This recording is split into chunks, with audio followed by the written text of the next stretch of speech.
waraxmatullaahi tacaala wabarakaatuh. Bartaad nagala socotaan waa Maanka TV iyo bartaan ku leenahay Facebook oo ah Cabbaas Xirsi. maanta waxaan idin haynaa sheekadii la magacaabay kun iyo kow habeen qaybteedii lixaad. waxaana idin soo jeedin doonaa anigoo ah Cabbaas Culush. sheekadii waxay noo maraysay qaybtii hore. ninkii labada ay watay isagoo hadalkiisii sii wata ayuu wuxuu dhahay, kadibna waan safarnay aniga iyo labadii wiil ay la dhalatay, waxaana horay u sii qaadanay lacagtii 3,000 ahayd. labadan wiil ay la dhashatay jinniyaho waxay ahaayeen kuwa aad xaasid u ah, aadna way ii dhibi jireen, laakiin aniga waan iskaga dulqaadan jiray maadaama ay walaalayihiin. kadibna waan safarnay anigoo muddo bil ah safar ku jirna ayaa markii dambe tagnay magaalo aad u camiran. markaas ayaan badeecadii aan wadanay suuqa u iibinay, waxaan halkii diinaar ka faa'iidnay 10 diinaar. kadibna waxaan go'aansanay inaan safar kala galno.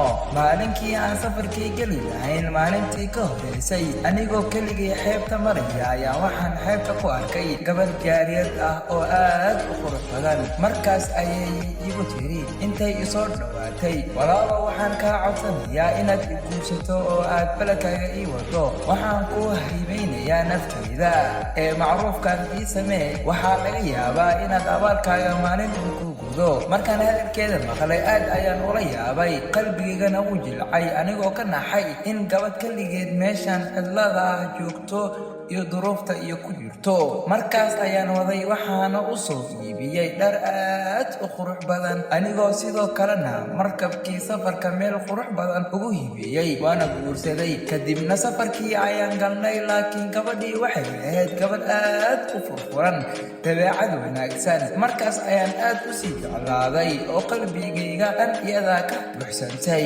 heer waxaan gaaray aan habeen iyo maalinba iyada ag fadhiyo, waxaana ka mashquulay walaalahayga. markaas ayay aad iiga maseereen iyagoo xaasidnimo ii qaaday, waxayna iiga xaasidaayeen hantida alle ii barakeeyey iyo gabadhan aadka u quruxda badan ee alle i siiyey. markaas ayaa shaydaan lacaladaa ku dhacdeen maato u qurxiyey, iyagoo go'aansaday inay i dilaan, kadibna hantideeda oo dhanna keligood la wareegaan. markaas ayay habeenkii dambe ii imaadeen anigoo muddada. markaas ayay intay isoo qaadeen badda igu tuureen, laakiin markay xaaskaygii shanqartii ku soo kacday ayay aad u xanaaqday, iyadoo isku beddeshay ciirfiid aad u weyn, waxayna isku soo tuurtay biyihii badda iyadoo iga soo bixisay. kadibna waxay i geysay jasiirad cidlo ah, cabbaar ayayna iga maqnayd. markaas ayay ii soo laabatay.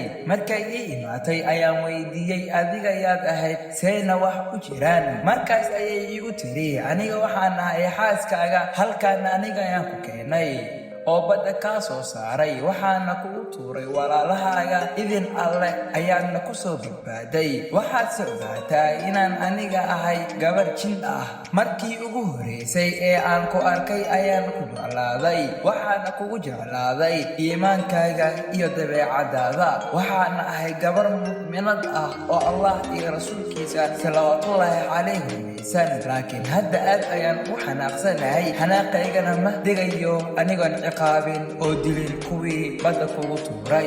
markaan hadalkeeda maqlay, markii hore waan u mahadceliyey inay nafteeda ii badbaadisay, laakiin waxaan ka codsaday inay walaalahayga dilin. waxaana u sheegay inaan ka samri karin wax kasta oo ay igu sameeyaan ay walaalahayga yihiin, laakiin waxay iga diiday. waxayna igu tiri isla caawa ayaan iyaga iyo macalmarkakoodaba isku soo duminayaa. markaas ayaan ku dhacay, qofka mu'minka haddii la xumeeyo xumaan kale kuma gudo ee wanaag ayuu ku bedalaa. qofka xumaanta samaynaya kolley naftiisa ayuu halaag u soo jiiday, oo qof kale wax kama qaadi karo. sidii aan u dejinayay ayay iga ogolaatay inaysan dilin, laakiinse waxay igu tiri laasim waan ciqaabi doonaa, oo haddaan dilin xitaa ciqaab la'aan ma ahaan doonaan.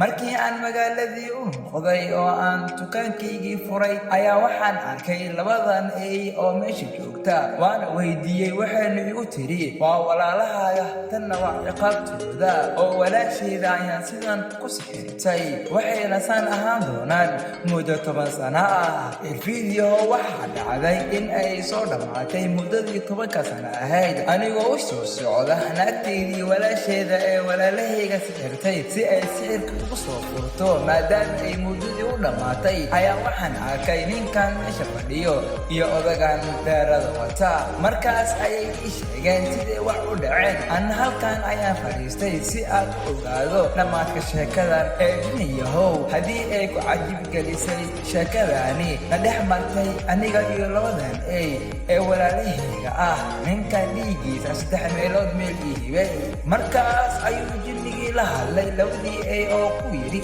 marun baa ninkan wuxuu sheegayo markaas ayay madax ruuxeen iyagoo dhahayo ha markaas ayuu jinnigii yidhi wallaahi waa sheeko yaab leh aadna way ii cajabisay ninkan dhigiisa 3 meelood meel ayaan ku hibeeyey markaas ayaa waxaa hadlay odaygii saddexaad ee baqasha watay wuxuuna yidhi jinniyow haddii aan annakaaga sheekeeyo sheekadii la dhex martay aniga iyo baqashan oo ay ku cajab geliso ma ii hibaynaysaa inta ka dhiman ninkan dhiigiisa markaas ayuu jinnigii yidhi markaas ayuu odaygii baqashii watay yidhi jinniyow boqorkii jinniyadow baqashan aad u jeedo waa naagteeda aniga waxaan ahaa nin ganacsada ah oo safar badan waxaana lahaa hanti badan maalintii dambe ayaan baxay oo safar aaday waxaana maqnaa muddo sanad ah kadibna waan soo laabtay markaas gurigeygii imaaday waxaan u imaaday naagteedii oo sariirta la saaran nin adoon ii ahaa markay ii aragtay ay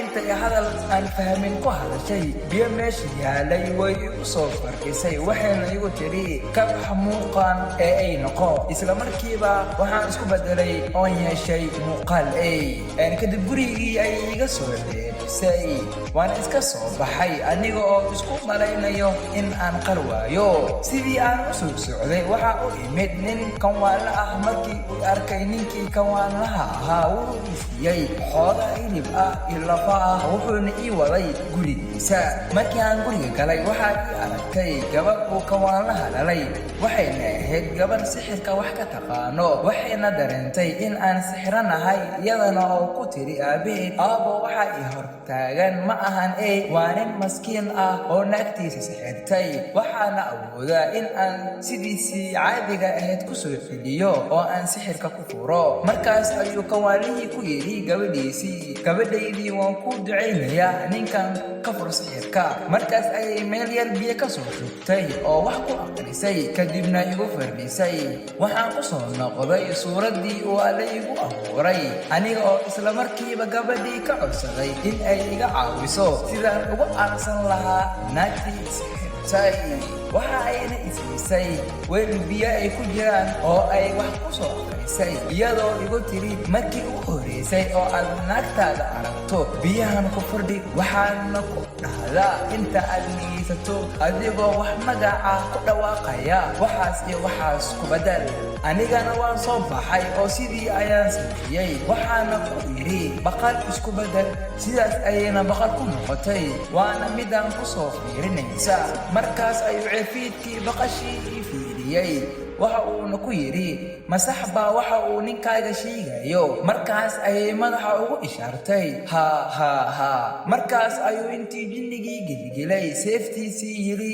waan kuu hibeeyey ninkan dhigiisii inta ka dhibneed markii sheekada halkaas marayso ayay Shahrazad dareentay inuu subaxii la gaaray wayna aamustay iyadoo jeejisay hadalkii aadka u badanaa markaas ayay walaasheedii yareed ku tiri Dunyazad maxaa ka macaan sheekadan kana fiican markaas ayay Shahrazad tiri tan waxba ma ahan haddii la barbar dhigo sheekada aan habeen dambe idin sheegi doono waa haddii uu boqorka ii ogolaado inaan noolaado markaas ayuu boqorkii Shahrazad yidhi wallaahi baan ku dhaartay inaanan dili doonin ilaa ay sheekada ka dhammayso waayo waa sheeko aad u cajiib ah sidaas ayayna maalintaas gabadhii diilka ugu badbaaday waxaa la gaaray habeenkii saddexaad markii habeenkii la gaaray ayay Dunyazad tiri abbaaya inoo dhammaystir sheekadii xalay iyo siday wax u dhammaadeen markaas ayay Shahrazad tiri boqor yahow taajirkii markii naftiisii badbaaday ayuu wuxuu u mahadceliyey odayaashii iyadoo meeshiina laga kala reeray. waxaa si tagiya badan sheekadii ninkii kulumaysatada ahaa. markaas ayuu boqorkii yidhi oo muxuu ahaa ninka kulumaysatada ahaa? sheekadii ninkii kulumaysatada ahaa. Shahrazad waxay sheekadii ku bilowday boqor yahow waxaa jiray nin kulumaysato ahaa aadna u da'weynaa, wuxuuna lahaa xaas iyo 3 carruur ah. qof ka faqiirsanna magaalka kuma nooleen. ninkan kulumaysatada ah waxaa caado u ahayd in shabaqa maalin kasta 4 mar badda ku tuuro, kadibna weligiis kuma tuurin maalin kale.